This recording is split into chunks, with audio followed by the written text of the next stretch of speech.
সকল নবীদের সর্দার মোহাম্মদুর রাসূলুল্লাহ সাল্লাল্লাহু আলাইহি ওয়াসাল্লাম যখন আল আকসা মসজিদে প্রবেশ করে ২৪,০০০ পয়গম্বরকে উপস্থিত দেখলেন এবং হযরত জিবরাইল আলাইহিস সালাম নির্দেশ দিলেন, ইয়া রাসূলুল্লাহ, আপনি সকল নবীদের সর্দার, তাদের সামনে আপনি ইমামতি করুন, আপনি এখানে সবচেয়ে সম্মানিত এবং সর্বশ্রেষ্ঠ।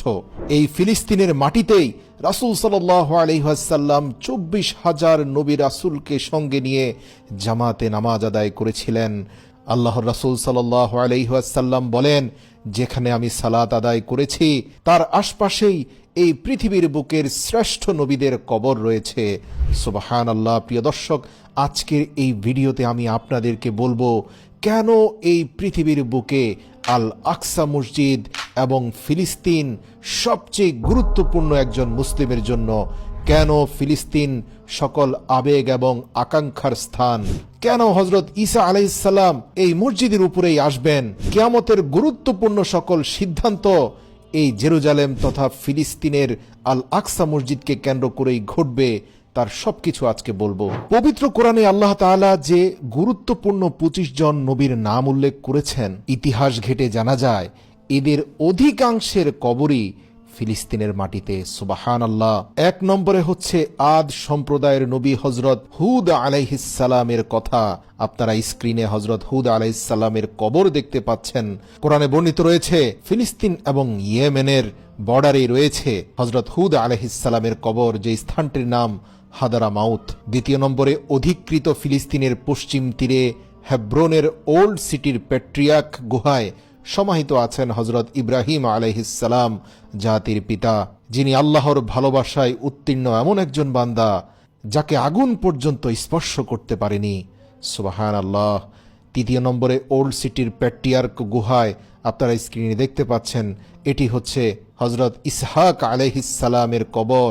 তার পাশেই তার পুত্র হযরত ইয়াকুব আলাইহিস সালাম তথা হযরত ইসরাঈল আলাইহিস সালামের কবর, যাকে পবিত্র কোরআনের ভাষায় সাবরুন জামিলের সর্বশ্রেষ্ঠ উদাহরণ বলা হয়েছে। পৃথিবীর বুকে শ্রেষ্ঠ ধৈর্যের অধিকারী মানুষ হিসাবে হযরত ইয়াকুব আলাইহিস সালামের প্রশংসা এসেছে। সেই ব্যক্তির কবর এটি, এবং তার পরিবারের বেশ কয়েকজন সদস্য সমাহিত আছেন বলে বিশ্বাস করা হয় তার আশপাশে।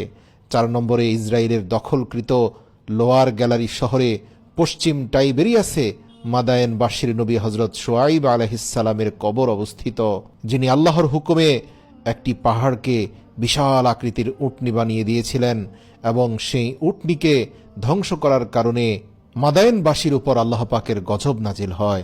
৫ নম্বরে ফিলিস্তিনের জেরুজালেম থেকে ২০ কিলোমিটার দূরে অবস্থিত হযরত মূসা আলাইহিস সালামের কবর, যিনি পৃথিবীর বুকে একমাত্র নবী যিনি আল্লাহ রাব্বুল আলামিনের সাথে সরাসরি কথা বলেছেন এবং আল্লাহ রাব্বুল আলামিনকে দেখার বায়না করার পরে আল্লাহর নূরের তাজাল্লিতে তুর পর্বত পুড়ে গিয়েছিল, অথচ মূসা আলাইহিস সালামের কিছুই হয়নি।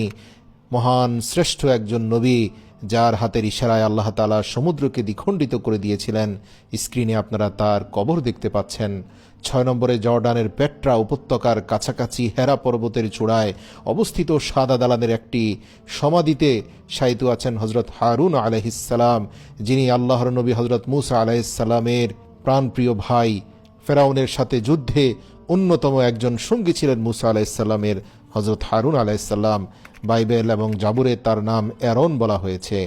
৭ নম্বরে জেরুজালেমের ওল্ড সিটির বাইরে হযরত দাউদ আলাইহিস সালামের কবর, যিনি পৃথিবীর বুকে এমন একজন নবী, আল্লাহ রাসূল সাল্লাল্লাহু আলাইহি সাল্লাম এক হাদিসে বলেছেন, আমি ব্যক্তিগতভাবে তাকেই সবচেয়ে বেশি পছন্দ করি।